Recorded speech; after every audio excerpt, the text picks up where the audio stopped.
Jake and I again back around the table at Banjo Ben's General Store, talking today about tonewoods, in particular the two main tonewoods that we find with our dreadnought style guitars.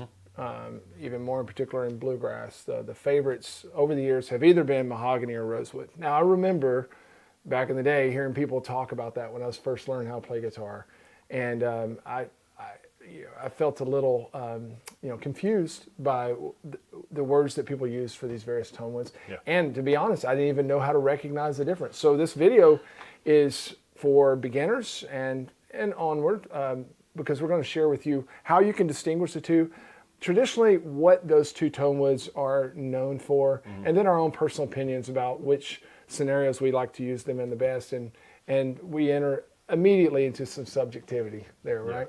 So let's just talk first. An exercise there to prove that. Ben, ask me which one's better. Which one's better, Jake? Mahogany or rosewood? Mahogany or rosewood? Yes. Yeah. I agree. I'm gonna gravitate toward one or the other depending on what scenario I'm in, Sure. and even which guitar it is, because it's not a universal tonewood. Characteristics. Right. They can vary from guitar to guitar. We'll talk about that. Let's talk about first just what they look like in general. This is going to be your rosewood guitar. And Jake, if you want to spin that mahogany around, let's just talk about some of the things that we can notice with our own eyes to distinguish the two types of guitars. Remember, there's people out there learning what these various tonewoods look like. Your rosewood, typically it's going to have your darker continuous stripes in the wood. One of the things that I look for in mahogany, they can be striped as well, and there's various grades of mahogany. But your mahogany is going to have the smaller pore markings that are characteristic of the mahogany. The little dots all throughout. Yeah, the little dots all throughout. And whereas your rosewood is typically will have these long, thin, darker stripes. And this is a Yamaha. Which one is this? That's an LL26. Yeah. Beautiful guitar. Beautiful, solid rosewood. And what you're seeing there, too, in the coloration, that's just kind of a natural rosewood with a lacquer. With mahogany, this particular mahogany, so to compare the two visually, the rosewood's always going to have more of a chocolately brown color. Mahogany in its natural state isn't quite this red. This is a dyed mahogany, but you'll generally see it kind of a little blonder or red. Would be the, just if you're basing on color alone, you can see the color difference. Yeah. So, well, getting to the tone characteristics, actually before that, are we going to see a price difference between the two? Generally, yes. Yeah. Especially in vintage guitars, when you throw a Brazilian rosewood into the mix, it's thousands of dollars difference. Yeah. But even modern guitars, to compare two exact same models, the mahogany is still a little more easy to obtain and import, and so as such, it's a little cheaper to buy. If we're talking about in Martin model terminology, you got your D18 is your mahogany guitar. Yep. And then you got your D28, your 35s and such. They're going to be rosewood, and they're going to be more money, like we were talking about. Yeah. And again, there's some subjectivity, lots of subjectivity here. But in general, if you were to stop 100 guitar players on the street and say, what's the difference between mahogany and rosewood? What are you going to hear back from folks? The basic answer, rosewood, I think, is going to have a little more low-end presence, even on the treble strings. And you kind of get this, if you know much about EQing, you kind of get a little bit of a mid-range scoop on the rosewood, which actually works really well for the human vocal range to nestle into.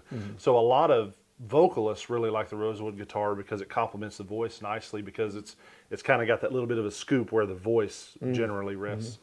And like I said, that's just a generality. The mahogany, on the other hand, is going to be maybe a little clearer, a little more balance from one string to the next, and it's going to have a little more mid-range presence in general.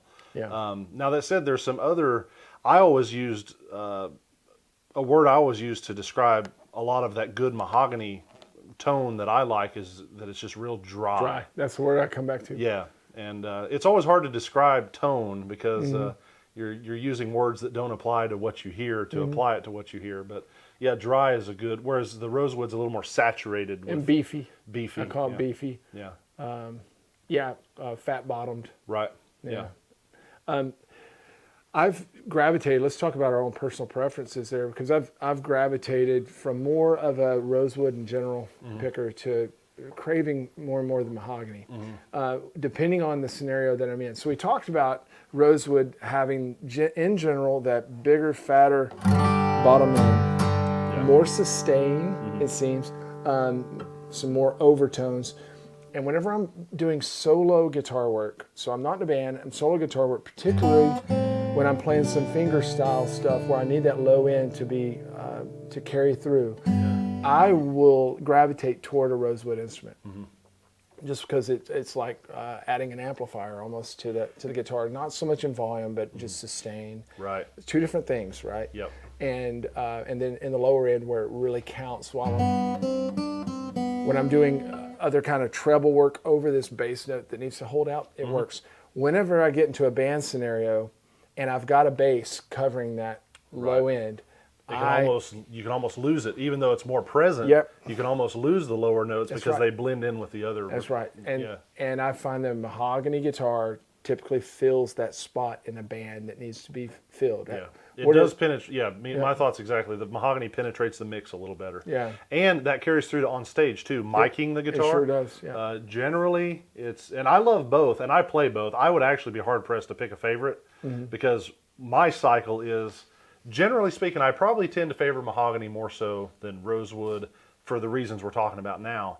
But just for what tickles my own ear, after I play a certain guitar for a few months, I can pick up a rosewood. You know, if I'm playing this mahogany guitar and this was my personal one, but if I play this for a while and then I go to the rosewood, I'm like, I've been missing that. You ever do that? Yep, it's like, and then the same exact thing will happen in reverse. You know, a certain amount of time later, you'll pick up that mahogany guitar. It's like, oh, there you are. That certain thing I've been missing. You know, neither one's going to have it all. But the mahogany in general will mix better. It's easier to mic too. When I play rosewood guitars, more direct. Yeah, it's going to have a more focused enfoque. It's going to have a more focused tone going out of that top of the guitar, whereas your rosewood, it just seems to kind of emit. Yeah. The tone emits. Yeah. I've had difficulty in studio recording rosewood guitars, just clipping the bottom end, you know, and just being too muddy down there. And the engineers are having to pull the low end off of these Martin rosewood guitars. And I've brought in mahogany into the studio, and it solves it. So I'm just, over the years. Another thing to reinsert the subjectivity of all this, it kind of depends on the player. Yeah. I know some players that... And the strings. Yeah, I know some players and the pick they use, etc. But some players can kind of get more control out of that rosewood that you would expect to get out of mahogany. And if they switch to mahogany, it's almost too bright by comparison. Yeah. So it kind of depends on how you approach what your attack is. But in general, I think... That's the basics of the difference in sound between the two. And I've been fooled. We got in the new Yamaha FG9s, high-end guitars, and I tried to, as much as I could, blind choose my favorite between the mahogany and the rosewood, and I ended up choosing the rosewood. Rosewood, I remember that. You ended up choosing the mahogany, which you liked better. I had an event at the house not long ago, and George Groon, most folks out there know George, he came over to the house, and he always brings something to my house to try to sell me when he's there, and he had a Martin 12 fret slot head burst. He knew what I was craving. And it was mahogany guitar, and I just played it there by itself, and I was so in love with it. And so I said, yes, George, I'll take it. And that particular guitar, even though it's mahogany, it has some of the things I don't like about rosewood with it. It's a wonderful guitar for sitting around accompanying myself, wanting to fill a room. But when I've tried to use it in a band and even in a recording context, it's like I couldn't find where to put the mic on it. But it's a mahogany guitar. I think it has something to do with the shortened scale length. Yeah, that affects, for sure. There's a lot of variables that will affect overall guitar tone. Point being, you can't just throw everything in two categories and say this is what I'm definitely after. But you find trends over time. You find what you typically like. You'll just notice after playing 100 guitars or so that I typically gravitate toward this type of tonewood. And there's all kinds of other tonewoods out there too that can typically be put in these two camps. It's like Coca-Cola and all kinds of other different woods. Ovencall and Sapele compared to mahogany. Yeah, you're always saying, all the stuff in the same family. Yeah, you're like, well, is most like this or most like that. Right. But it always seems like conversations come back around to, well, it's kind of like mahogany. Right. Well, it's kind of like, this is more like rosewood. Those are your reference standards. Those are your reference Yeah. standards. And so it's important to know about those. So for you out there that are just getting into guitar Tonewoods, I hope that this has been helpful for you to basically shape those two categories. You're able to look at them and in general tell which is which. And, You know what might be helpful yeah. is just to do a quick strum around on that, and then I'll trade you guitars, Okay. and they can have a... Yeah, and again, that's still subjective, and we'll Right. see if they can even tell a difference in this.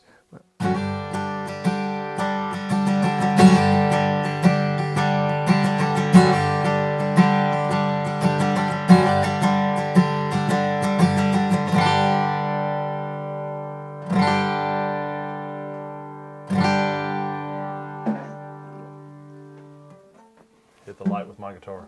That's okay, though. That one's mine. I can scratch it.